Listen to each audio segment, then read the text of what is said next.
네, 안녕하십니까. 승희여자대학교 송현정입니다. 반갑습니다. 2025년 유치원급식 관계자 연수, 유치원급식 위생관리 방법이라는 주제로 우리 선생님들과 함께 오늘 얘기 나눠보도록 하겠습니다. 자, 유치원급식 위생관리를 위해서 현장에서 너무나 수고해주고 계신 우리 원장 선생님들, 그리고 또 영양교사, 영양사 선생님들, 조리사 선생님들께 이 시간을 위해서 너무 감사하다는 말씀 전해드리고 싶고요. 아마도 선생님들 덕분에 우리 유치원급식이 위생적으로 잘 관리가 되고 있는 것 같습니다.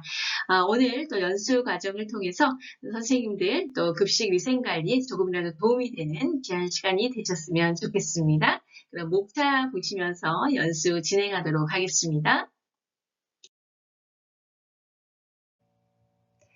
네, 목차가 되겠습니다. 먼저 식중독의 정의와 또 최근 식중독 발생 현황, 그리고 유치원과 학교 급식의 식중독 예방 진단 컨설팅을 간단하게 소개해 드리고요.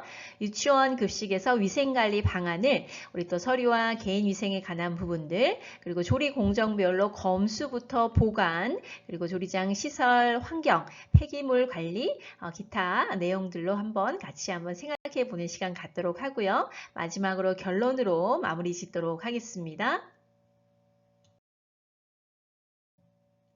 네, 식중독의 정의와 분류에 대해서 살펴보도록 하겠습니다. 네, 식중독의 정의에 대해서 같이 한번 살펴보도록 하겠습니다. 자, 식품의 섭취로 인해서 인체에 유해한 미생물 또는 유독 물질에 의하여 발생하였거나 발생한 것으로 판단되는 감염성 또는 독소형 질환을 말한다 라고 식품위생법 제2조 제14항에 잘 나타나 있고, 또한 세계보건기구 WHO에서는 역학조사 결과로 식품 또는 물이 질병의 원인으로 확인된 경우로 동일한 식품이나 공급원의 물을 섭취한 후 2인 이상이 유사한 질병을 경험한 사건이다 라고 나타내고 있습니다. 네, 이제 식중독의 분류를 같이 한번 살펴보도록 하겠습니다. 자, 먼저 식중독은 미생물학적 식중독과 화학물질 식중독으로 구분이 되죠. 그래서 미생물학적에는 세균성, 바이러스성, 원충성 식중독으로 나눌 수가 있겠고요. 자, 화학물질 식중독에서는 자연독 그리고 화학적 식중독으로 구분할 수가 있겠습니다. 그럼 하나하나 같이 한번 더 살펴보도록 하겠습니다. 네, 이어서 계절별 식중독 주요 원인균 같이 살펴보도록 하겠습니다. 자, 여기 보니까 지금 봄부터 겨울까지 나와 있는데요. 봄, 가을에 3월, 5월, 9월, 11월에는 클로스트리디움 퍼프리젠스 해서 제대로 익히지 않았거나 상온에 방치하면 포자가균으로 자라게 되는 경우가 되겠습니다. 자, 반드시 익혀 먹자라는 것들 우리 한 번 더 생각해 주시면 좋을 것 같고요. 자, 이어서 여름입니다. 여름에 굉장히 많죠? 병원성 대장균, 캠플러박터 제준이, 살모넬라 이런 것들이 주요 원인균이 되겠는데요. 자, 고온 다습으로 생채소, 육류, 그리고 또 생닭, 그다음에 계란, 육류, 가금류 이런 것들 반드시 익혀 먹자. 그리고 또 세척이나 손질할 때 물이 튀기지 않도록 식재료와 조리기구로 세균이 옮겨가서 증식하지 않도록 교차오염 방지 철저히 하자라는 내용들이 되겠습니다. 자, 그리고 마지막으로 겨울인데요. 노로바이러스겠죠. 10개의 입자만으로도 감염이 되며 오염된 손으로 만진 문고리에서도 감염 가능하기 때문에 굉장히 주의가 필요하겠습니다. 자, 우리 결론적으로 보면 어떤 건가요? 그렇죠. 예, 깨끗이 씻고 또 교차오염 방지하고 잘 익혀서 온도 관리 철저히 하자. 이런 내용들로 생각해 주시면 이해가 쉬울 것 같습니다. 네, 앞서 우리 또 식중독 원인균에 대해서 살펴봤는데요. 그 중에서도 노로바이러스에 관한 부분들 좀 중요하죠. 그래서 예방법 같이 한번 간단히 살펴보도록 하겠습니다. 자, 첫 번째, 비누를 사용하여 30초 손 씻기. 두 번째, 물 끓여 마시기. 채소, 과일은 깨끗한 물로 세척하기. 자, 어패류는 생식을 삼가고 중심 5도, 85도에서 1분 이상 가열하기. 잘 진행하고 계시죠? 네. 조리도구는 끓이거나 소독하기. 마지막으로 주변 환경 청결히 하기. 너무 중요한 내용이 되겠죠? 그래서 6가지 잘 숙지하시고 또 노로바이러스 식중독 예방 위해서 함께 노력하면 좋겠습니다. 네, 최근 식중독 발생 현황에 대해서 살펴보겠습니다. 자, 먼저 최근 식중독 전체 발생 현황 2020년부터 24년 기준이 되겠는데요. 식중독 발생 건수가 이렇게 20년 이후에 계속 증가되고 있는 것들을 볼 수가 있습니다. 자, 이유는 뭘까요? 예, 그렇죠. 우리 코로나 이후에 학교 급식, 또 유치원 급식, 또 외식들이, 그렇죠. 예, 굉장히 많이 활발하게 진행이 되고 있기 때문에 그에 맞춰 이렇게 식중독도 전체적으로 증가하는 추세다라는 것들 이해해 주시면 되겠습니다. 네, 이제 월별 학교급식 식중독 발생 현황을 같이 한번 살펴보도록 하겠습니다. 자, 건수가 되겠는데요. 학교급식 월별로 가장 많이 일어나는 건수는 몇 월일까요? 네, 바로 3월이 되겠습니다. 그리고 6월, 7월이 높은 것을 볼 수가 있죠. 자, 환자 수는 또 언제가 많을까요? 네, 마찬가지로 3월 그리고 7월 굉장히 높은 것들을 볼 수가 있겠습니다. 자, 이 이야기는 뭘까요? 그렇죠. 우리 개학 시즌인 3월 그리고 여름이 시작되는 6, 7월에 식중독 발생이 굉장히 두드러진다. 그리고 또한 환자 수도 증가한다. 그래서 우리가 이제 곧 더워지고 있는데 이런 시즌에 더욱 유의해야 되겠다라는 것들을 자료를 통해서 우리가 살펴볼 수가 있겠습니다. 네, 원인급별 학교급식 식중독 발생 현황 같이 한번 살펴보도록 하겠습니다. 자, 앞서 제가 말씀드렸던 것처럼 바로 이 노로바이러스가 그렇죠. 학교급식 식중독에서 가장 많이 발생하는 또 원인균이다라고 보시면 되겠는데요. 병원성 대장균과 살모넬라도 건수가 높긴 하지만 그래도 노로바이러스 식중독이 가장 높다라는 것들 이해하시면서 앞서 말씀드렸던 6가지 그렇죠? 우리 예방 방법 말씀드렸습니다. 잘 숙지하시면서 현장에서 적용하셔서 위생적인 급식 관리가 되면 더욱 좋을 것 같습니다. 네, 유치원 및 학교 급식 식중독 예방 진단 컨설팅에 대해서 간략하게 소개해 드리도록 하겠습니다. 네, 식중독 예방 진단 컨설팅. 네, 우리 먼저 목적이 되겠는데요. 유치원 및 학교 단위 위생 능력 제고와 식중독 예방이 목적이 되겠죠. 그래서 결론적으로는 우리 학교 급식의 안전성 확보하고 만족도 증진이 되겠습니다. 자, 기간은 올해도 이렇게 진행이 되고 있고요. 유치원부터 초중고 대상으로 저희가 진행을 하고 있습니다. 자, 위생 관리 분야에 대한 컨설팅이 진행되는데요. 예, 식약처의 이런 컨설팅 매뉴얼 점검표에 의해서 사업이 추진이 되고 있고요. 또한 조리사 우리 선생님들 대상으로 현장에서 위생교육도 병행해서 진행을 하고 있습니다.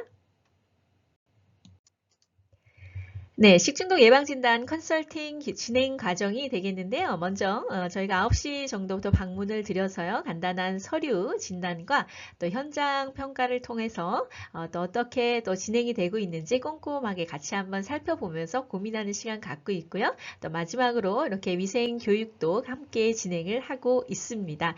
자, 현장 위생 관리를 바탕으로 해서 우리 담당자 현장 교육이 가장 중요하겠죠. 그래서 혹시 바쁘셔서 놓치고 있으신 부분들 같이 한번 살펴보면서 현장에서 또 적용해서 위생적으로 관리할 수 있는 방안 함께 또 찾아보고 있습니다. 네, 식중독 예방진단 컨설팅 위생관리 영역이 되겠는데요. 저희가 앞서 말씀드린 것처럼 식약처 컨설팅 점검표에 의해서 서류, 개인위생, 그리고 조리, 설비, 공정 및 보관에 관한 전 영역들, 그리고 조리장 관리, 폐기물, 급수, 시설, 기타 등에 대해서 같이 한번 살펴봐 드리고 있고요. 또 현장에서 3M 표면 오염도라든지 ATP 현장 오염도 같이 한번 측정해서 현장에서 바로 또 위생교육을 진행해 드리고 있습니다. 네, ATP 현장 오염도 측정이 되겠습니다. 현장에서 바로 또 우리가 측정을 해서 현장의 위생 수준을 파악할 수가 있겠습니다. 위에 보시는 사진과 같이 저희가 측정을 해서 바로 기계에서 이렇게 기준치가 나오게 되는데요. 뭐 손잡이라든지 또는 이렇게 세척 소독이 미흡한 곳 위주로 저희가 측정을 해보면 굉장히 수치가 잘 나오고 또 200 RLU가 표준인데 그보다 이상이 나오면 조금 오염됐다라고 보실 수가 있겠고, 이런 것들 통해서 우리 현장이 얼마나 위생적으로 관리가 되고 있는지 이런 것들도 우리 교육할 때 함께 진행을 하고 있습니다. 네, 유치원 급식 위생관리 방안에 대해서 하나하나 살펴보기 이전에 먼저 학교 급식에 또 속하고 있는 유치원 급식의 목적과 중요성에 대해서 함께 생각해보고 넘어가도록 하겠습니다. 우리 선생님들 잘 아시는 것처럼 유치원 급식이 학교 급식법 시행령 신설로 인해서 유치원을 학교 급식 제도권 내에서 관리하게 됐다라는 내용들 아마 알고 계시리라 생각이 되어집니다. 학교 급식은 학교 급식법에 따라서 안전하고 질 높은 식사를 제공해서 우리 성장기 학생들이 건전한 심신의 발달과 식생활 개선에 기여하는 것들을 목적으로 하고 있습니다. 특별히 면역력이 약한 우리 유아들은 식중독 등에 보다 취약한 특성이 있기 때문에 유아급식을 진행하고 있는 이런 유치원 급식에서는 특별히 급식 위생관리가 중요하다라는 점들 아마 잘 알고 계실 텐데요. 한 번 더 우리가 생각하면서 유치원 급식 어떻게 관리하면 좋을지 하나하나 살펴보도록 하겠습니다. 네, 유치원 급식 위생관리 방안, 법적 서류와 개인 위생에 관한 부분들 같이 알아보도록 하겠습니다.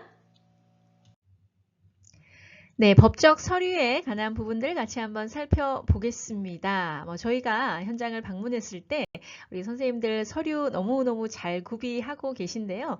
간혹 이렇게 미비된 서류들이 있을 때는 저희가 현장에서 말씀을 드리고 있습니다. 네, 각종 설치, 운영 신고증, 그리고 또 면허증이라든지 또는 건강검진, 그리고 또 법정 식품위생교육 여부 등, 그 다음에 원산지 표시, 그 다음에 또 발주서라든지 검수서 이런 것들을 잘 구비하고 계셔야 되겠고요. 방역필증, 청소계획, 그다음에 CP2, 잔류세제 확인 여부, 썸머라벨 부착, 기타 이런 내용들 우리 선생님들 현장에서 잘 하고 계실 텐데요. 한 번 더 점검하고 체크하는 시간 되셨으면 좋겠습니다.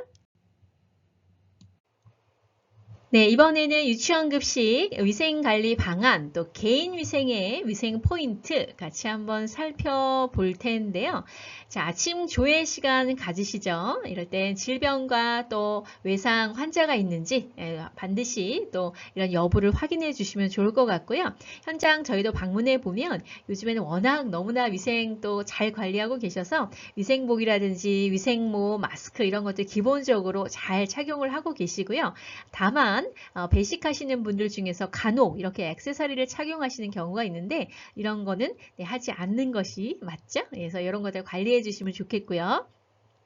또한 손 세척을 위한 손 세척 시설 설치, 그리고 온수 확인, 그리고 물비누, 페이퍼 타월이 잘 비치가 되어 있는지 이런 것들을 한번 확인해 주시기 부탁드리겠습니다. 자, 페이퍼 타월은 비치되어 있는데 옆에 페이퍼 타월을 버리는 페달식 또 쓰레기통이 준비되어 있지 않은 현장들도 가끔 있습니다. 또는 온수가 안 나온다든지 이런 경우들이 있기 때문에 이런 것들은 또 저희가 금방 또 개선할 수 있는 사항이기 때문에 한번들 확인해 보시고 손 세척, 손 소독, 손 씻기 굉장히 중요한 사항이죠. 그래서 이런 시설적인 면들이 잘 구비될 수 있도록 위생관리 해주시면 좋겠습니다.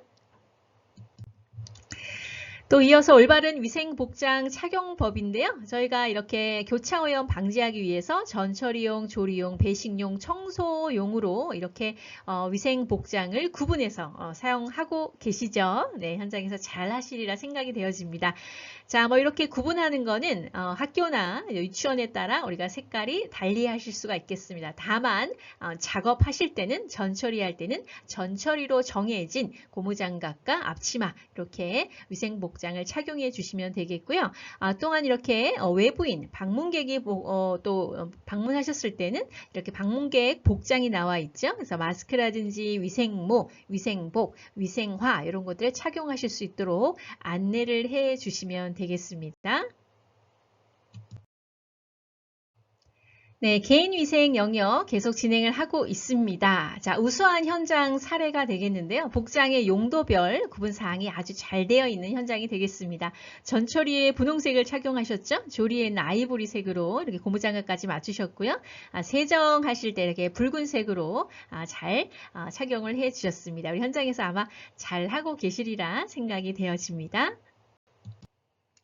네, 개인위생 같이 살펴보도록 하겠습니다. 잘못된 현장 사례가 되겠는데요. 위생복과 외출복은 구분 보관해야 되는 거 알고 계시죠? 그런데 잘 되지 않았을 경우 우리 미흡이다라고 얘기할 수가 있겠는데요. 바로 위생복과 외출복을 함께 보관하거나 조리 실화와 외출용 신발을 함께 보관하는 사례가 되겠습니다. 그렇죠? 여기 위생 모자가 있고 일반 외출복과 함께 보관되어 있는 사례가 되겠습니다. 자, 개선은 어떻게 하면 좋을까요? 네, 바로 구분해 주시면 되겠죠. 그래서 위생복과 외출복 그리고 또 조리실화와 외출용 신발은 보관을 할 때 구분을 반드시 하자라는 내용들로 이해해 주시면 좋겠습니다. 자, 개인위생에서 손 씻기 너무너무 중요한데요. 손 세척과 손 소독을 하는 경우가 되겠습니다. 손은 자주자주 세척할수록 좋겠는데요. 작업을 시작 전, 또 생선, 날고기 취급한 후에, 코를 풀거나 재치기 후에, 머리나 몸을 만진 후, 쓰레기 취급 후에, 소독제, 세척제 등을 만진 후에, 화장실 사용 후에는 반드시 손 세척과 소독을 실시하자. 우리 선생님들 잘하고 계시죠? 네, 이렇게 진행해 주시면 좋겠습니다. 네, 유치원에서 우리 개인위생, 우리 손 씻기 하고 있는데요. 구비해야 할 품목들이 있죠. 네, 손 세정대, 비누, 그리고 손 소독제, 종이 타월, 손톱솔 등 이런 것들 잘 구비하셔서 개인위생 또 손 씻기에 만전을 기해 주시면 좋겠습니다. 네, 유치원 급식 우리 바로 건강검진에 관한 내용이 되겠는데요. 유치원과 학교급식 식품 취급 및 조리 작업자는 6개월에 몇 회일까요? 네, 바로 1회가 되겠습니다. 현장에서 모두 날짜 잘 맞추고 계시죠? 네, 검진을 기준으로 해서 잘 맞춰주시고 2년간 또 기록을 보관을 해주시면 대단히 좋을 것 같습니다. 네, 유치원 급식 위생관리 방안 검수 및 보관에 대해서 같이 살펴보겠습니다. 네, 유치원 급식 이제 검수에 관한 부분들 같이 한번 살펴보도록 하겠습니다.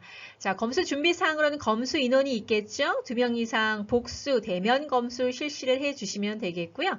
자, 개인위생 앞서서 이런 복장에 관한 것들 말씀드렸고 검수대는 바닥에서 몇 cm일까요? 네, 바로 60cm 이상이 되겠습니다. 자, 조도 같은 경우에는 조리실에서 가장 밝은 곳이 바로 검수대가 되겠습니다. 540 럭스 이상. 그래서 만약에 조도가 나오지 않는다 하실 때는 추가 조명을 같이 구비해 주시면 좋겠고요. 자, 준비물로는 저울, 가위, 또 온도계, 검수 기록지, 소독액 등 이런 것들을 잘 구비해 주셔서 검수를 준비해 주시면 좋겠습니다. 네, 식재료 검수에 관한 부분들 같이 살펴볼 텐데요. 납품된 식재료를 우리 검수할 때 순서가 있겠습니다. 자, 부패 가능성이 높은 식품부터 검수를 진행해 주셔야 되겠는데요. 바로 냉장식품, 그리고 냉동식품, 신선 채소, 그리고 과일, 상온 저장 식품으로 진행을 해 주시면 좋겠습니다. 자, 그리고 오염도가 낮은 식품부터 검수를 진행해 주셔야 되겠는데요. 오염도가 낮은 식품 이후에 오염도가 높은 식품 순으로 이렇게 검수를 순서에 맞춰서 진행해 주시면 더욱 위생적인 또 검수가 진행되겠습니다. 네, 검수 식재료 반입에 관한 부분입니다. 먼저 외포장 제거 후 반입 모두 알고 계시죠? 네, 오염 우려가 높은 외포장과 박스라든지 이물이 될 수 있는 끈, 철심, 스티로폼 같은 것들은 검수실에서 제거를 해주시고 전처리실이나 조리실로 반입을 해주시면 되겠습니다. 자, 외포장 제거용 도구의 기본 구분이 되겠는데요. 외포장 제거에 사용하는 칼이나 가위는 내포장에서는 사용하지 않기. 바로 무엇을 예방하기 위한 걸까요? 그렇죠. 교차 오염을 방지하기 위한 내용이라는 거 이해해 주시고 검수하실 때 이런 부분들 숙지해 주시면 좋을 것 같습니다. 네, 이번에는 식재료의 온도가 되겠는데요. 냉장 온도는 몇 도일까요? 그렇죠. 5도 이하로 해주시고요. 자, 생선이나 육류 같은 거 5도 이하, 그리고 냉동식품이나 이런 것들은 얼은 상태로 마이너스 18도 이하를 유지해 주시고 녹은 흔적이 없어야 한다는 거 모두들 알고 계시리라 생각이 되어집니다. 전처리 채소는 10도 이하 해서 이렇게 신선도 확인해 주시고 위생적으로 식재료가 잘 입고가 되었는지 온도 확인을 해 주시면 좋겠습니다.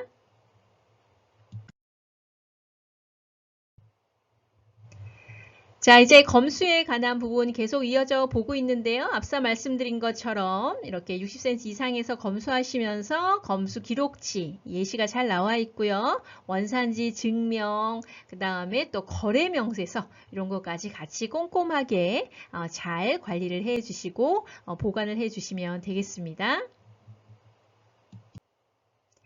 네, 무표시 원료 및 식품에 대해서 같이 한번 살펴보도록 하겠습니다. 네, 지금 올라오는 이 사진처럼 이렇게 무표시 식품을 사용하면 안 된다는 거 우리 선생님들 모두 잘 알고 계실 텐데요.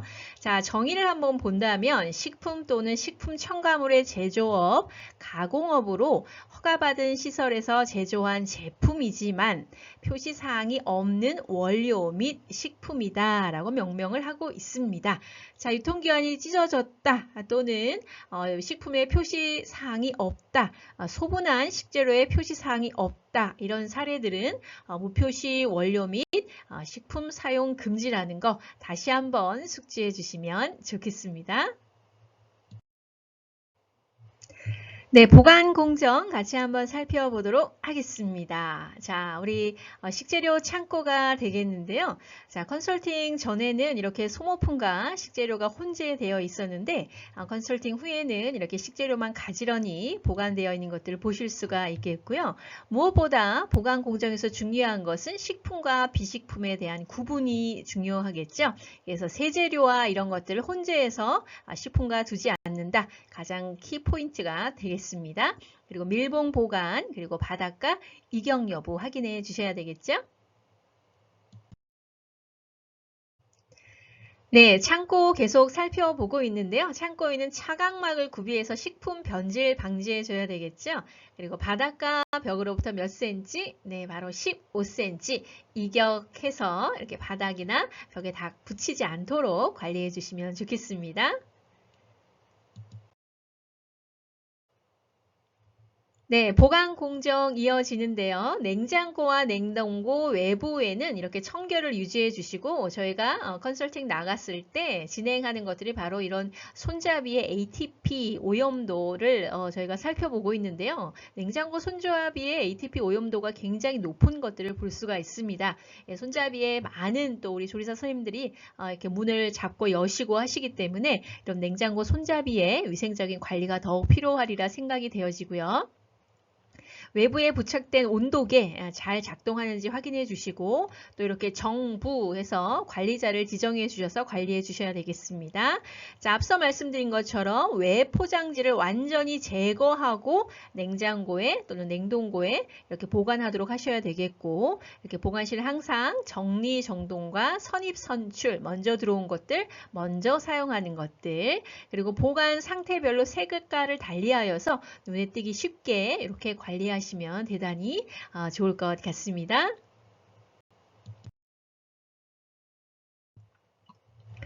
자, 여긴 유치원 현장 사진이 되겠는데요.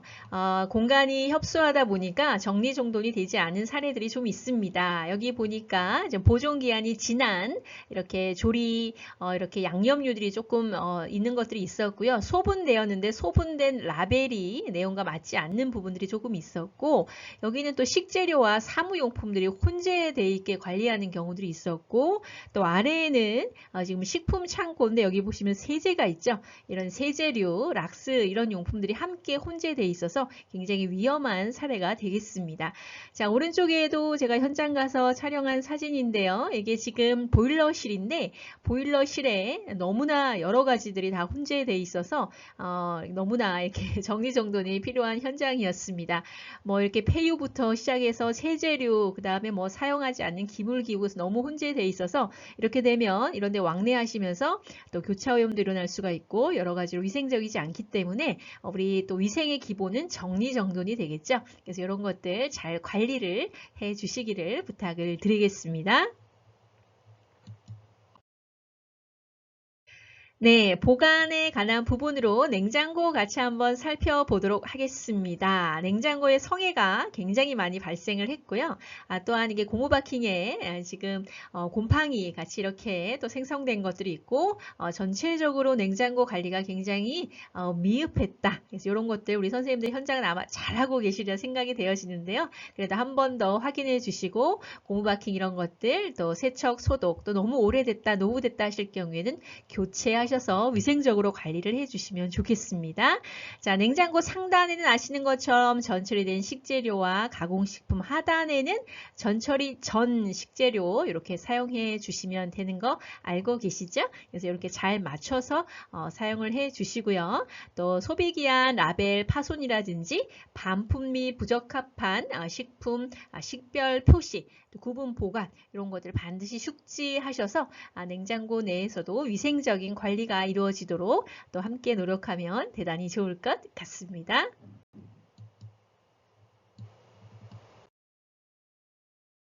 네, 보관 공정 계속 보고 있는데요. 앞서 말씀드린 것처럼 박스 제거하고 냉장고 넣어야 되는데 그렇게 적재하지 않아서 제가 말씀드렸던 부분이고요. 자, 컨설팅 이후에는 이렇게 박스 제거하는 모습 이렇게 자, 사진으로 촬영된 거 보실 수가 있겠습니다.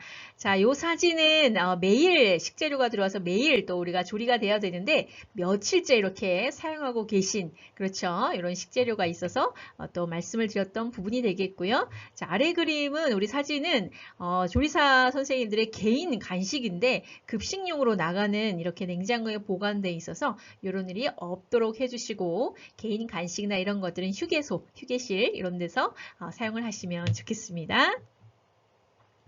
자, 그리고 여기 냉장고 안에도 마찬가지로 이렇게 개인 음료수 보이시죠? 이런 것들을 사용하지 않도록 권장을 드리도록 하겠습니다.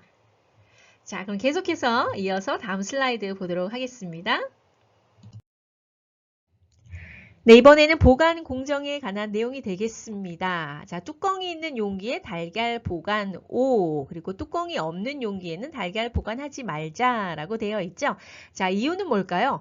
바로 이렇게 뚜껑이 있는 용기에 보관을 하게 되면 또 냉장고에 있는 여러 가지 음식 냄새들이 배는 것을 방지할 수가 있을 뿐더러 또 냉장고 문을 열고 닫을 때 온도 변화로 인해서 달걀의 신선도가 떨어지는 것들을 방지할 수 있기 때문이겠고요.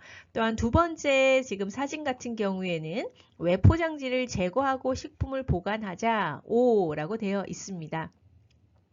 알고 계신 것처럼 이렇게 외 포장지를 통한 교차 오염이 발생하지 않도록 그렇죠? 반드시 제거하고 보관하도록 되어 있고요. 자, 오른쪽에 보시면 박스와 비닐봉지를 제거하지 않고 식품 보관하시면 안 된다라는 내용들 사진으로 다시 한번 확인해 주시면 좋을 것 같습니다.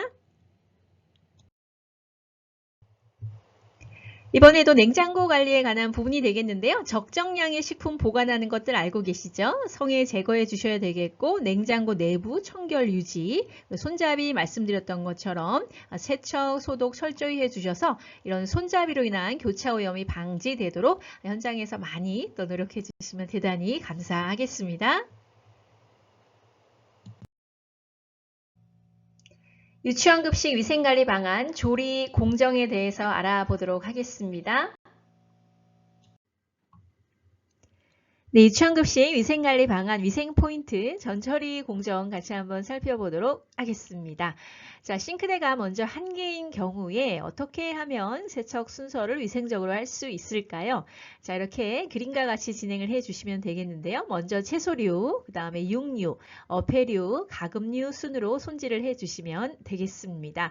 자, 각 공정이 끝날 때마다 세척과 소독을 실시해 주셔서 교차 오염이 일어나지 않도록 방지해 주시면 되겠고요. 자, 뭐 학교 급식 같은 경우에는 보통 2조 싱크 또는 3조 싱크대까지 사용을 하는데 유치원 급식에서는 규모가 작은 곳이 많기 때문에 이렇게 싱크대 한 개를 사용하는 경우들이 종종 있으십니다. 이럴 때 어떻게 하면 우리가 또 위생적으로 할 수 있는지 그림으로 잘 나와 있으니까요. 순서에 맞춰서 작업을 해 주신다면 보다 위생적으로 식절이 전처리 공정이 진행될 것으로 생각이 되어집니다. 네, 도마와 칼, 용도별로 구분해야 되는데요. 앞서 우리 앞치마도 용도별로 구분을 해서 사용했던 것처럼 이렇게 도마와 칼도 육류용, 어류용, 채소, 조리 후, 네, 조리 전 뭐 이런 식으로 나눠서 구분해서 사용해 주시면 되겠습니다. 이것도 교차 오염을 방지하기 위한 것이라고 생각해 주시면 되겠고요. 자, 우리 또 현장 방문 사진이 되겠는데요. 현장을 방문했을 때 이렇게 또 칼, 도마 이렇게 소독고 안에 이렇게 얼룩이 지거나 녹물이 나거나 이렇게 하지 않고 위생적으로 잘 깨끗이 관리해 주셔야 되겠고요. 특별히 이렇게 자외선 등이 잘 들어오고 있는지 작동하는지 반드시 확인해 주셔야 되겠습니다. 네, 생채소, 과일 세척에 관한 부분이 되겠습니다. 네, 소독 순서가 그림으로 잘 나와 있는데요. 다듬기와 이렇게 세척 과정을 거친 후에 소독액을 제조하게 되겠죠. 소독액 농도 너무 중요하죠? 모두 잘 알고 계시죠? 예, 100에서 130 ppm 몇 분? 네, 5분 침지해 주시고 3회 이상 깨끗한 물로 드레싱해 주시면 되겠습니다. 자, 이렇게 농도를 확인할 때는 테스트 페이퍼를 사용하거나 또는 농도 측정기를 사용하셔서 반드시 진행을 해주시고요. 저도 이렇게 유치원 현장에 가보면 우리 조리사 선생님들께서 너무 농도 잘 맞추셔서 잘하고 계시더라고요. 그래서 한 번 더 확인해 주시고 생채소와 과일 생으로 섭취하는 경우에는 이런 소독의 과정을 반드시 잘 진행해 주시기를 부탁을 드리겠습니다.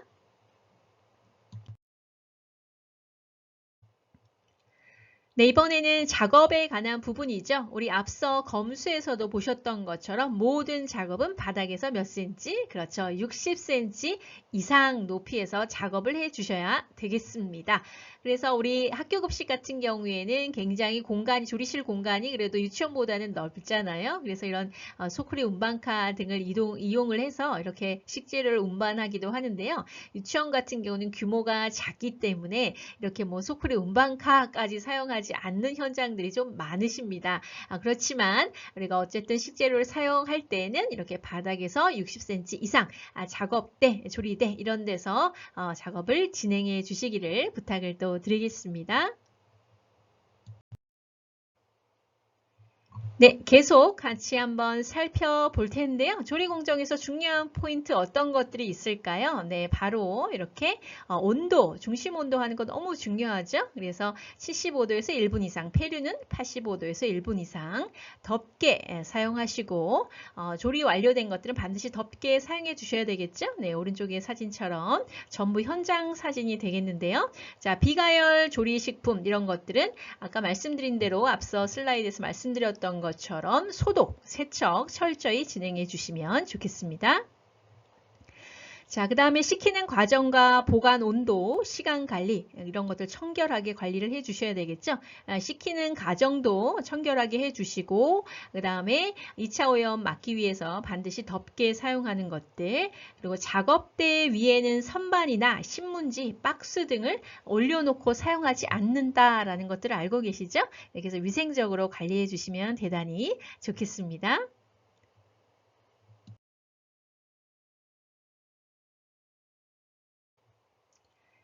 네, 이번에는 온도에 관한 부분이 되겠습니다. 자, 육류, 생선류, 가금류, 달걀은 75도에서 1분 이상 중심 온도 측정해 주시면 좋겠고요. 자, 폐류 같은 경우에는 바이러스 식중독 예방을 위해서 몇 도? 네, 85도에서 1분 이상 충분히 가열을 해 주시면 좋겠습니다. 네, 이번에도 중심 온도 측정에 관한 부분이 되겠습니다. 전 같은 것들 우리 좀 측정하기 어렵죠? 이럴 때는 3개 정도 포개어서 측정을 이와 같이 해주시면 되겠고요. 자, 튀김류는 가운데 1개, 양 사이드로 2개 이렇게 측정을 해주셔서 1배치당 3군데 이상 측정해 주시면 좋겠고요. 자, 오븐 요리 같은 경우에도 상, 중, 하 이렇게 하나씩 측정을 해주시면 대단히 감사하겠습니다. 자, 그리고 식품에 어떤 중심 온도를 측정하기 어려운 것들이 있습니다. 멸치볶음이라든지 데친 나물류 이런 것들은 표면 온도계 우리 선생님들 알고 계시죠? 이런 표면 온도계 사용해 주셔서 온도를 측정해 주시면 보다 또 용이하게 쉽게 그리고 또 안전하게 사용을 하실 수가 있겠습니다.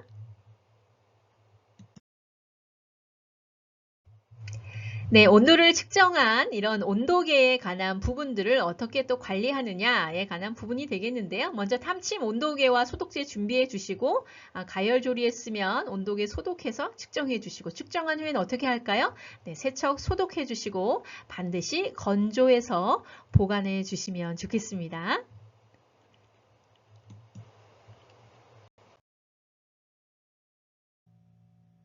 유치원급식 위생관리 방안 베이식에 대한 영역 같이 한번 알아보도록 하겠습니다. 자, 배식에 앞서 우리가 해야 될 부분이 바로 보존식. 우리 선생님들 잘 알고 계시죠? 그래서 보존 용기, 이렇게 유치원에서 지금 하고 있는 사진들인데요. 음식 종류별로 각각 1인분씩 담아주시고 보존식 기록지와 함께 냉동 보관을 해주시면 되겠습니다. 전부 이렇게 현장 사진이 되겠고요. 여기는 지금 초중고 학교 사진이 되겠습니다. 월요일부터 금요일까지 한 개씩 이렇게 잘 보관해 주시면 되겠는데요. 자, 보존식 관리를 어떻게 하면 좋은지 바로 온도 몇 도일까요? 네, 마이너스 18도 이하가 되겠습니다. 자, 하루 2회 정도 그 이상씩 보관 냉동고의 온도를 확인해 주시면 되겠고요. 자, 우리 전용 보관 냉동고가 없다. 그렇다면 전용 냉동칸에 식재료와 구분해서 보관을 해주시면 되겠고 정기적인 이렇게 주기적인 성해 제거를 해주셔야 되겠습니다. 자, 날짜는 144시간, 즉 6일 이상 보관이 된다는 거, 공휴일 포함해서 이렇게 된다는 것들 이해해 주시면 되겠고요. 자, 보존식 할 때 중요한 것들 뭘까요? 네, 보존식에는 이런 소독된 용기 사용해 주시고요. 자, 1인 분량인데 바로 150g 이상이 바람직하겠습니다. 자, 어떤 현장 가보면 정말 아깝다고 조금씩만 넣는 경우들이 있는데 그렇게 하시면 안 되는 거 알고 계시죠? 1인 분량 150g 이상씩 꽉꽉 담아서 이렇게 보존식 용기에 보관을 해주시면 되겠고요. 보존식 기록지와 함께 잘 작성하셔가지고 냉동 보관 진행해 주시면 좋겠습니다.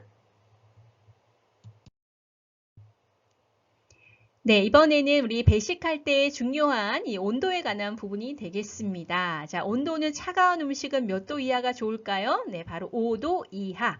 자, 더운 음식은 몇 도? 네, 57도 이상이 되겠습니다. 그래서 차가운 것은 차갑게, 뜨거운 것은 뜨겁게 배식하는 것이 맞겠고요. 이 사이, 5도에서 57도 사이를 우리가 TDG, 그래서 Temperature Danger Zone이다 라고 얘기합니다. 그래서 굉장히 위험한 지역이라고 얘기하거든요. 그래서 이렇게 상온에서 따뜻한지도 차지도 않게 보관하는 것들은 그렇죠. 세균 증식이 또 원활할 수 있기 때문에 가급적이면 차가운 음식은 차게, 더운 음식은 덥게 보관을 해야 되겠고요. 이렇게 보관용 냉장고 또는 온장고에 온도계 표시하셔가지고 제대로 잘 작동하는지 2회 이상 하루에 체크해 주시는 것도 함께 해주시면 더욱 좋을 것 같습니다.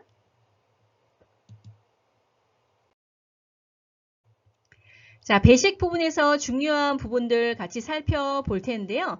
자, 남은 음식을 새로운 배식용 음식기, 주로 밭들하고 우리가 표현을 하는데 밭대에 새로 넣어서 혼합하는 것들 금지라는 거 알고 계시죠? 네, 돼지고기 볶음을 지금 배식하다가 국물이 남아서 너무 아까워 새 용기에 들어있는 음식을 열어서 사용하던 배식하던 그 남은 음식물이나 국물을 같이 섞는다든지 이렇게 하시면 안 된다는 거 알고 계실 줄로 네, 생각을 하고요.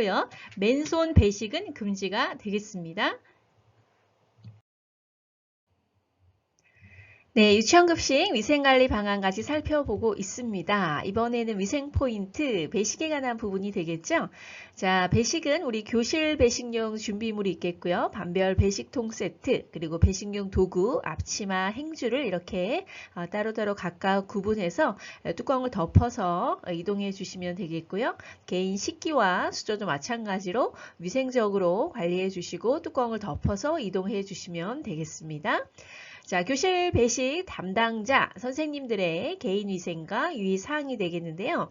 위생모와 마스크 착용은 기본이겠죠. 그리고 배식용 앞치마로 반드시 교체해서 또 착용을 해 주셔야 되겠습니다. 조리하시던 또 복장으로 배식을 하시면 안 되겠죠. 그래서 반드시 교체해 주시고요. 자, 위생장갑을 착용한 후에 반드시 배식 도구를 사용해서 배식을 해 주시면 좋겠고요.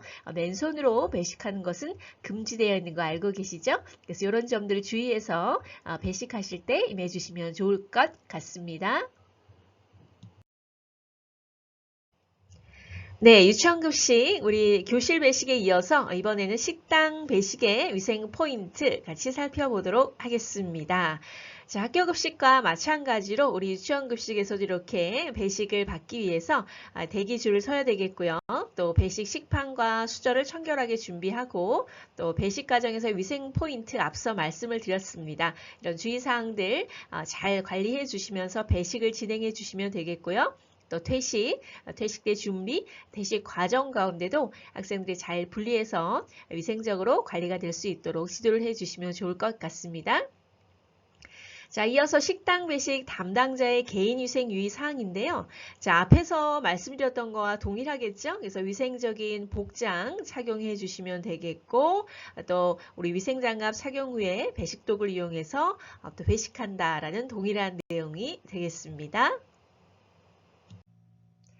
유치원 급식 위생관리 방안, 조리 설비 및 도구에 대해서 함께 살펴보겠습니다. 네, 유치원급식 위생관리 방안, 조리실 공간 분리에 관한 내용들 같이 한번 살펴보도록 하겠습니다. 자, 일반적으로 우리 학교급식에서는 작업구역을 구분할 때 일반 작업구역 그리고 청결 작업구역으로 구분하는 거 너무 잘 알고 계시죠? 그래서 먼저 우리 청결 작업부터 본다면 정말로 청결을 요하는 구역이라고 할 수 있겠죠? 그래서 조리 또는 배선, 배식, 그렇죠? 그런 구역, 그 다음에 식기 보관하는 구역을 우리가 청결 작업 구역이다라고 명령을 하게 되고요. 일반 작업구역 같은 경우에는 청결 작업보다는 조금 덜 위생적인, 그렇죠? 여기도 마찬가지로 위생적이긴 하지만 그래도 여기보다는 조금 덜한 검수구역이라든지, 그렇죠? 그 다음에 전처리구역, 식재료 저장구역, 세척구역이 되겠습니다. 우리 청결 작업은 정말 바로 식사가 가능한, 그렇죠? 그런 것들을 다루는 구역이기 때문에 굉장히 위생적으로 더 강화가 필요한 구역이라고 생각하시면 되겠고요. 자, 우리 유치원 급식에서는 사실 이렇게 협소한 공간에서 작업구역을 나눈다는 것이 쉽지는 않습니다. 그렇지만 어떻게 하면 좋을까요? 바로 이렇게 하나의 싱크대로 보통 소규모 우리 유치원에서 이렇게 진행이 되고 있는데요. 자, 이럴 경우에는 우리 이런 한 개의 싱크대지만 그래도 구분해서 사용을 하시면 좋을 것 같습니다. 그래서 이쪽에는 청결 작업구역 또는 이쪽에서는 일반 작업구역에서 이쪽에서 가능하면 일반 작업구역에서 검수라든지 전처리 등의 작업을 진행해 주시고 여기서 세척, 소독, 절단 작업을 진행해 주시고 그 다음에 청결 작업에서는 어떻게 할까요? 네, 가열하시고 조리하시고 그렇죠? 배선을 위한 준비하는 작업들을 이쪽에서 청결하게 관리를 해 주시면 되겠습니다. 자, 마찬가지로 싱크대가 한 개밖에 없기 때문에 이럴 때는 어떻게 하면 된다고요? 우리 앞에서 말씀드렸죠? 네, 세척하시고 소독하신 후에 다음 또 식재료를 손질하시는 것을 권장을 드리겠습니다. 자, 위에 보시는 사진 같은 경우에는 지금 마찬가지로 아래에 있는 제가 그림을 보여드렸던 것처럼 싱크대가 하나로 연결이 되어 있습니다. 이쪽에 보시면 아무래도 불 사용이 있기 때문에 청결 작업 구역인데요. 이쪽에서 이렇게 지금 검수, 뭐 세척, 다듬기를 다 이쪽에서 진행을 하고 계시고 싱크대 쪽에는 뭐 박스 같은 거를 막 이렇게 또 적재를 해놓으셔서 다소 위생적이지 않다라고 제가 말씀을 드렸던 현장이 되겠는데요. 우리가 공간이 좀 협소하지만 그래도 이렇게 구획을 좀 구분하고 작업이 변경될 때마다 세척, 소독을 청결하게 해서 우리가 조금 더 청결 작업 구역에 대한 그리고 일반 작업 구역에 대한 구획 구분 및 각각 구역에 따른 위생적인 관리를 조금 강화하고 신경 쓰자, 관리하자 이렇게 이해해 주시면 좋을 것 같습니다. 네, 앞서 우리 유치원 급식에 또 일반 작업구역과 청결 작업구역의 구획 구분이 어렵다면 어떻게 해야 되는지 잠깐 말씀을 드렸습니다. 여기도 사진이 잘 나타나 있는데요. 바로 이렇게 구획 구분이 어렵다라고 할 경우에는 전처리 작업 후에 어떻게 세척과 소독을 실시해 준다. 앞서 말씀드렸죠. 그리고 이어서 조리 작업을 진행한다. 그리고 우리가 또 공간이 협소하다 보니까 한 개의 싱크대로 쭉 연결이 됐을 때는 그래도 구획을 좀 나눠서 한쪽은 또 우리 일반 작업, 또 한쪽은 청결 작업 이렇게 좀 구분해서 사용하자라는 말씀을 드렸습니다. 자, 여기서도 잘 표기가 되어 있는데요. 반드시 세척, 소독하고 조리 작업 진행하자. 그리고 또 복장에 관한 부분들 너무 중요하겠죠? 전처리용과 조리용으로 용도별로 구분해서 위생적으로 관리하자라고 이해해 주시면 감사하겠습니다. 네, 유치원 급식 조리 설비 및 도구에 관한 부분들 같이 한번 살펴보도록 하겠습니다. 자, 위 사진은 모두 현장 사진이 되겠고요. 자, 저희가 교차오염 방지 위에 칼, 도마 구분 사용 너무 잘 알고 계시죠? 네, 잘 현장에서 하고 계셔서 늘 감사한 마음이고요. 또 자외선 소독고 내부 청결 그리고 자외선 소독 등 전원 확인이 되겠습니다. 자, 자외선 소독고 내부에 얼룩이 많거나 앞서 말씀드린 것처럼 뭐 녹이 생기거나 이런 경우들이 있어서 이런 것들 관리가 필요하겠고요. 자, 그리고 가끔씩 자외선 소독 등의 전원이 꺼져 있거나 아니면 아예 소독등을 교체해야 되는데 주기를 놓치신 경우가 있습니다. 이럴 경우에 대비해서 정기적인 관리가 좀 필요하다라고 보시면 되겠고요. 자, 세 번째로는 적합한 조리 기구, 재질 사용이 되겠습니다. 자, 현장에서 플라스틱을 사용하지 않도록 저희가 권장을 해드리고 있는데요. 간혹 보면 플라스틱 바가지로 펄펄 끓는 국을 또 용기에 이렇게 옮겨 담으신다거나 또는 플라스틱 이런 통들을 사용하시고 그 위에 플라스틱 소쿠리를 올려놓고 음식을 식히시거나 음식을 뭐 운반하시거나 이런 사례들이 가끔씩 있으십니다. 그래서 이런 것들은 사용하지 않고 가능하면 우리 스테인레스로 사용해 주셔서 보다 위생적으로 관리를 해 주시면 대단히 좋을 것 같습니다. 네, 계속해서 조리 설비 및 도구에 관한 부분들 같이 한번 살펴보도록 하겠습니다. 자, 이 사진들은 전부 현장에서 제가 직접 촬영해온 사진들이 되겠는데요. 자, 여기는 어딜까요? 네, 바로 밥솥 내부가 되겠습니다. 자, 50인 밥솥, 다단시 밥솥 내부가 되겠는데요. 여기 보시면 이렇게 장기간 동안 청소 관리가 되지 않았습니다. 이 안에도 상당히 먼지들이 많이 있었는데요. 이런 것들 우리 밥할 때 어떻게 될까요? 취사할 때 다 교차 오염에 또 이렇게 노출되어 있는 상황이라고 보시면 되겠습니다. 그래서 현장에서 청소 잘하는 방법, 또 관리하는 방법들 잘 말씀드리고 왔는데요. 우리 선생님들의 현장은 어떠신가요? 모두 청결하게 관리하고 계시리라 믿습니다. 네, 여기 한 번 더 신경 써 주시면 대단히 감사할 것 같고요. 이런 세제 사용하셔서 이렇게 잘 세척해 주시고 또 소를 이용해서 안에 있는 먼지와 이물질들 이렇게 밖으로 나올 수 있도록 잘 정리를 해 주시면 대단히 감사하겠습니다. 자, 여기는 또 지금 주방에 급식실이 되겠죠? 유치원 급식실 창문 틈에 이렇게 오랫동안 사용하지 않는 도마 외에 행주 여러 가지 지금 기구들이 방치되어 있는 현장이라고 보시면 되겠습니다. 우리 사진에는 좀 명확하게 나타나지 않았지만 일부 곰팡이가 핀 이렇게 도마도 같이 방치가 되어 있어서 마찬가지로 교차 오염에 상당히 노출되어 있다라고 보시면 되겠고 이렇게 사용하지 않는 우리 기물이나 기구들을 어떻게 하면 될까요? 네, 바로 밖으로 배출을 하셔서 예, 폐기 처분을 해 주시면 되겠고, 이런 것들은 이렇게 급식실 내에 보관해서 교차 오염이 일어나지 않도록 위생적인 관리가 필요하겠습니다.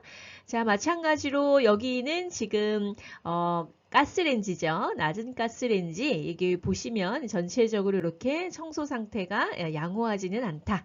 그래서 오랫동안 청소하지 않은 흔적들이 많이 남아 있고요. 이런 가스 밸브라든지 또는 여기 낮은 가스에 이렇게 그름이 너무 많이, 또 음식물을 끓이다 보니까 조리할 때 튄 이런 국물들, 기름때 이런 것들이 상당히 많이 있었던 현장이 되겠습니다. 이런 부분들 꼼꼼하게 관리와 소독 그리고 위생적인 또 준비가 좀 이루어져야 될 것 같고요.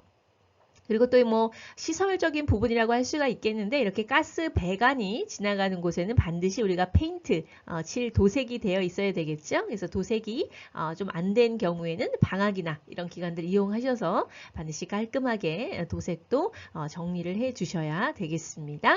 자, 오른쪽에 있는 그림 같은 경우에는 밥솥 경우인데요. 저희가 현장에서 앞서 소개해드렸던 ATP 말씀드렸습니다. 현장 오염도죠. 그래서 밥솥에 이런 손잡이, 그렇죠? 그리고 바킹, 고무 바킹이라든지 또는 이렇게 뒤에 홈이 있는 곳, 이런 것들을 이렇게 살펴봤더니 굉장히 이물질이 많고 먼지가 많이 있는 현장들이 많았고, 또 이렇게 손때, 기름때, 이렇게 얼룩들 이런 것들이 상당히 많아서 ATP 기준했을 때 기준에 거의 20배 또는 10배까지 나오는 현장들이 상당히 많았습니다. 우리 선생님들, 우리 현장은 깨끗하시죠? 네, 한 번씩 더 깨끗하시지만 한 번 더 점검해 주시고, 이렇게 밥솥 외부, 내피, 외피, 그리고 손잡이 이렇게 홈 있는 곳에 꼼꼼하게 관리해 주셔서 이렇게 이물질이나 먼지, 또 오염된 부분들이 없는지 위생적인 관리 다시 한번 당부드리겠습니다. 네, 이어서 작업대의 살균 소독 절차 보도록 하겠습니다. 자, 이렇게 우리가 보통은 알코올, 70% 알코올을 많이 이용을 해서 작업대를 소독을 하게 되겠는데요. 자, 일단은 물기를 완전히 건조한 후에 알코올 분무를 시작 분사를 해 주셔야 되겠습니다. 자, 그 다음에는 처리 후에는 닦아내지 않고요. 이렇게 처리 후에 5분이 유지될 수 있도록 한 후에 자연 건조해 주시면 되겠습니다. 자, 바쁘시다고 이렇게 물기가 있는데 알코올 분사를 한다든지 막 다른 뭐 페이퍼 타월이나 이런 걸로 닦아낸다든지 이렇게 하지 않으셔야 된다는 거 다시 한번 확인해 주시면 좋을 것 같습니다. 네, 이어서 계속적으로 우리 조리 설비 및 도구 같이 살펴보고 있습니다. 자, 여기도 전부 유치원 급식의 현장 사진이 되겠습니다. 자, 지금 식기세척기 내부 및 외부 보일러실 옆에 이물질이나 먼지가 굉장히 많이 오랫동안 누적이 되어 있는 상태죠. 그래서 이런 것들 청소 깨끗이 부탁을 드리겠고요. 그 다음에 이렇게 지금 보일러실 안인데요. 보일러실 안에 깨끗이 청소가 되어 있고 정돈이 되어 있어야 되는데, 폐유와 또 사용하지 않는 여러 직기류 그리고 청소 도구들이 많이 혼재가 되어 있었습니다. 자, 이렇게 관리하시면 안 된다는 거 알고 계시죠? 폐유 같은 경우에는 폐유를 보관하는 별도 장소에 지금 이렇게 새 식용유, 그렇죠? 새 식용유와 폐유는 구분해서 반드시 보관해 주시고 라벨링 붙여서 폐유 보관함, 보관 장소, 또 관계자의 출입 금지 이렇게 해서 별도로 구분을 해서 보관해 주셔야 되겠고요. 이런 청소 도구로 마찬가지로 이쪽 사진에처럼 이렇게 청소 도구함 이런 것들 구비하셔서 가능하면 같이 조금 이렇게 쓰레받기 또 빗자루 이런 것들을 보관해 주시면 좋고요. 사실 이런 마대 이런 것들은 걸레들은 어떻게 보관하면 좋을까요? 이렇게 급식실 외부 좀 보이지 않지만 환기와 통풍, 채광이 좋은 곳에서 벽에 딱딱 붙여서 보관하는 것들 있으시죠? 그래서 그렇게 해서 물기가 좀 아래쪽으로 빠지고 이렇게 조금 관리가 위생적으로 되도록 관리를 해 주시면 좋겠고요. 또 청소 도구함이 별도로 좀 구분이 되어 있다 하시면 이런 보관함을 따로 구비하셔서 쓰레받기는 쓰레받기대로, 쓰레바지대로 또는 빗자루는 빗자루대로 이렇게 잘 구분해서 보관하실 수 있도록 관리를 해 주셔야 되겠습니다. 자, 여기도 마찬가지로 보일러실이 되겠는데요. 여기도 유치원 현장 사진이 되겠습니다. 자, 보일러실이 지금 락스를 비롯해서 지금 개인적으로 뭐 가꾸시는 이렇게 화분인 것 같아요. 화분, 그리고 개인용 이렇게 물품, 여러 가지 또 쓰레기들이 많이 방치되었던 현장이 되겠습니다. 자, 이럴 경우에 락스가 필요하기 때문에 또 앞치마 입은 상태로 여기에 들어가십니다. 자, 왔다 갔다 하시다 보면 어떻게 되죠? 네, 교차 오염이 일어날 수밖에 없습니다. 그래서 이런 세제류들은 세제류 별도 공간에 보관해 주시고, 사용하지 않는 기물이나 쓰레기들은 반드시 정리해 주시고, 개인 물품 같은 것도 이런 곳에 보관하지 않도록 철저하게 위생적으로 관리를 해 주실 것을 다시 한번 당부를 드리도록 하겠습니다. 유치원 급식 위생관리 방안 조리장 시설에 대해서 살펴보겠습니다.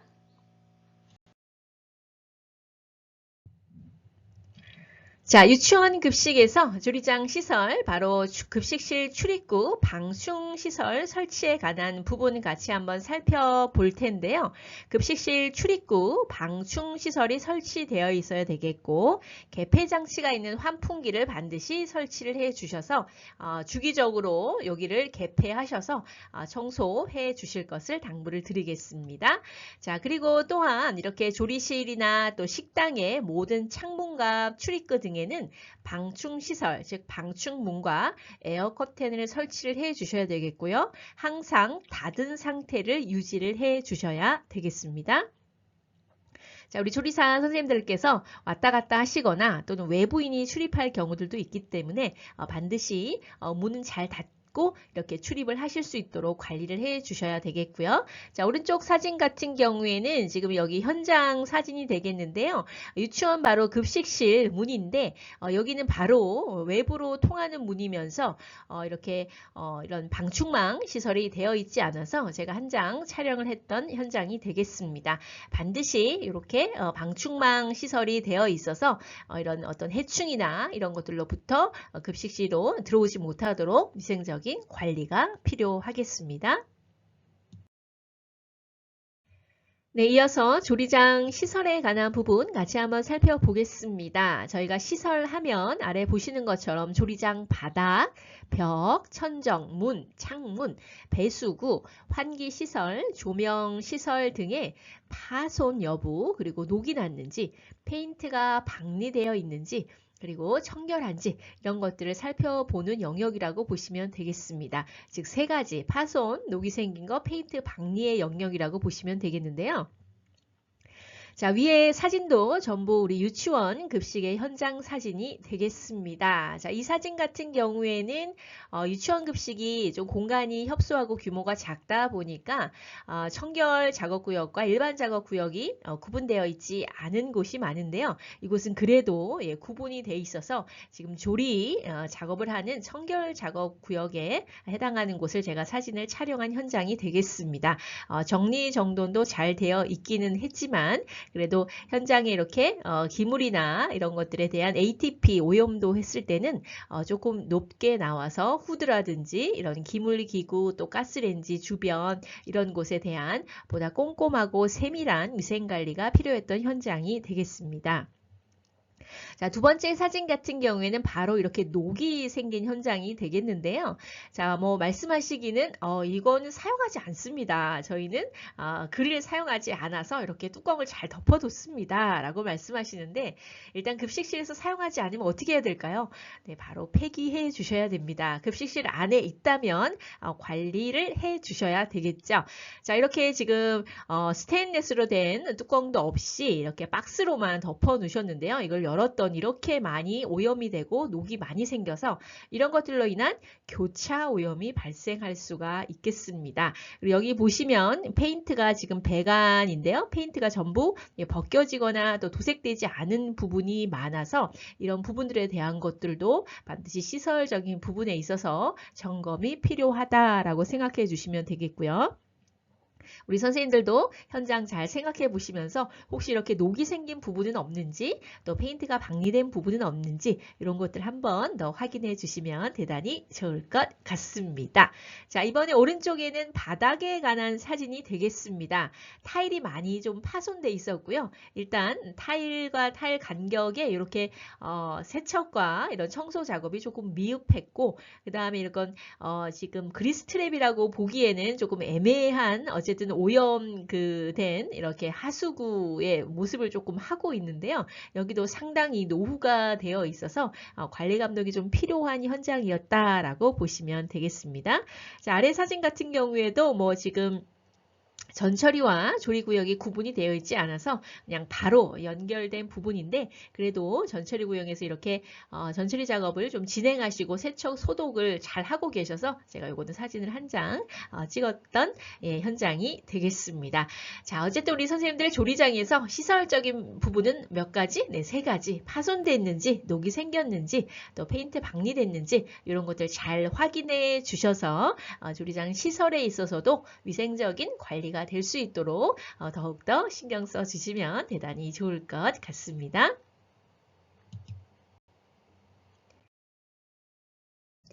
유치원급식 위생관리 방안, 환경관리, 폐기물에 대해서 같이 알아보도록 하겠습니다.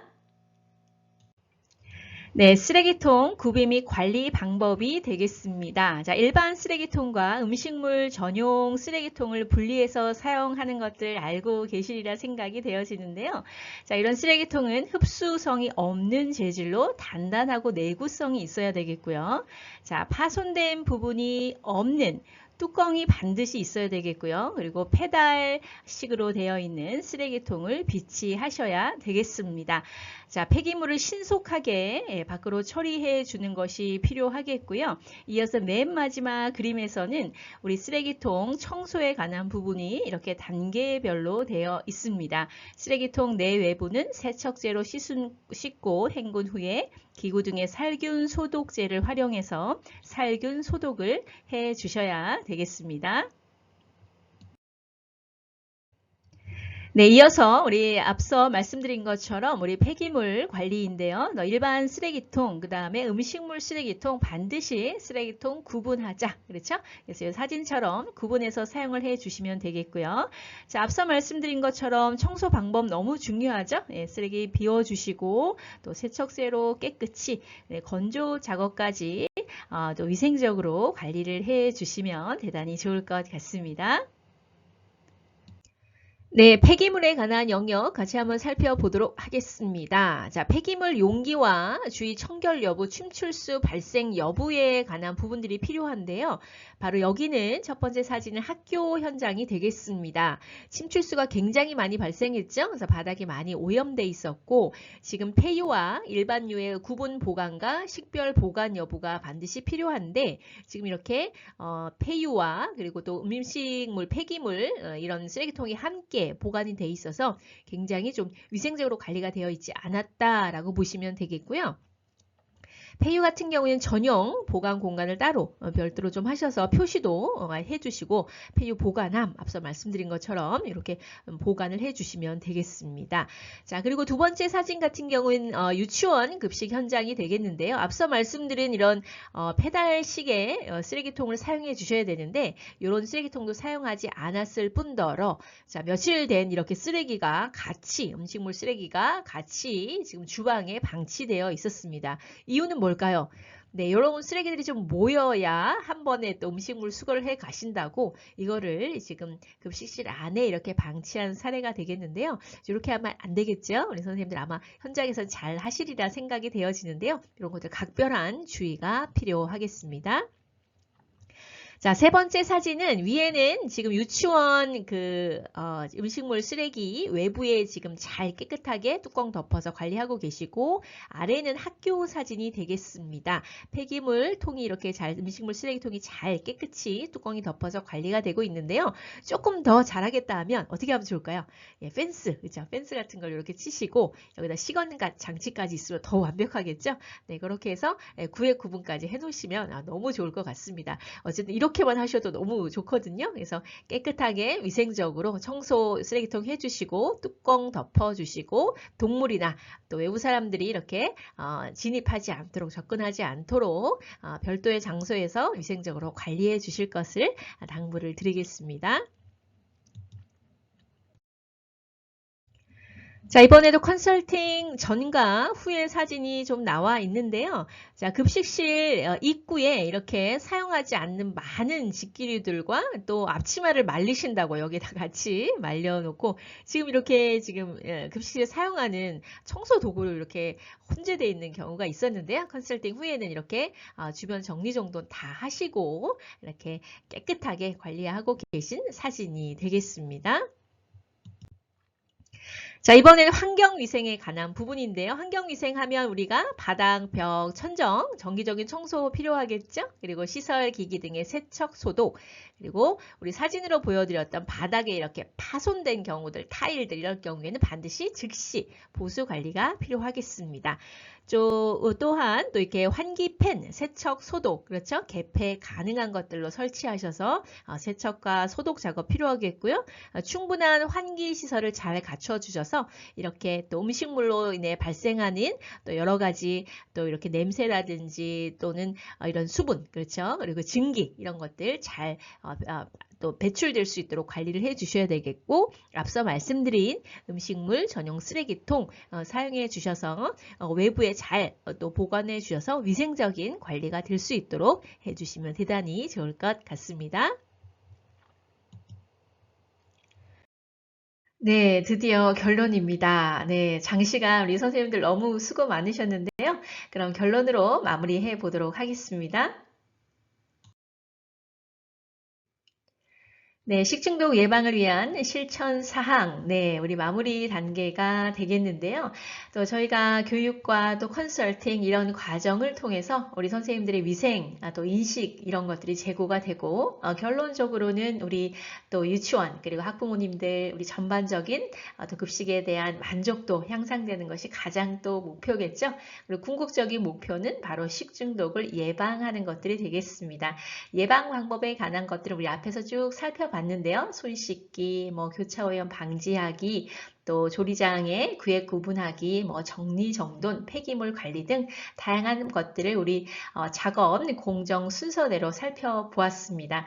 아마 현장에서 잘 실천하고 계시리라 생각이 되어지고요. 혹시 바쁘셔서 놓쳤던 부분들이 있다면 이번 교육을 통해서 우리 선생님들 다시 한번 또 체크해 보시는 시간이 되었으면 좋겠습니다.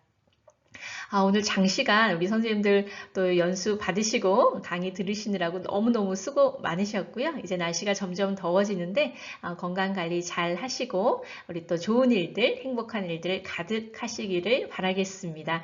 저희도 뒤에서 우리 선생님들 또 현장에서 열심히 또 안전하고 맛있고 행복한 급식이 위해서 저희도 뒤에서 열심히 또 선생님들 응원하도록 하겠습니다. 오늘 대단히 감사합니다.